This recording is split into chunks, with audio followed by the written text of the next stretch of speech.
Hi అండి, అందరూ బాగున్నారా? మొన్న అయితే నేను టమాటా పచ్చడి పట్టుకుని టమాటా ముక్కలను అయితే ఎండబెట్టాను కదండి. అవి అయితే బాగా ఎండిపోయాయి. అదే ఓటలో చింతపండును కూడా నానబెట్టాను. ఎండిపోయిన టమాటా ముక్కలను కూడా తీసుకెళ్ళి 1 గంట ముందు ఆ ఓటలోనే నానబెట్టానండి. ఎందుకంటే బాగా ఎండిపోయినాయి కదా, మెత్తగిలుతాయి అనేసి అయితే నానబెట్టాను.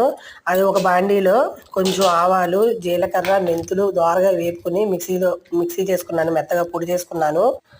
అదే మిక్సీలో నేను నానబెట్టిన టమాటాలను కూడా మిక్సీ చేసుకుని మెత్తగా పేస్ట్ అయితే చేసుకున్నానండి.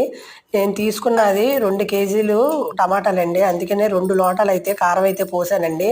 కారము, చింతపండు, ఉప్పు అంతా బాగా సరిపోయిందండి. పచ్చడి బాగా వచ్చింది. ఈ డబ్బాకైతే అయ్యిందండి. ఈ రోజు అయితే నేను కొంచెం తాలింపు అయితే పెట్టుకుంటున్నాను టేస్ట్ చేయడానికి. పచ్చడి తాలింపు పెట్టిన టేస్ట్ అయితే చేశాను, బాగా ఉంది.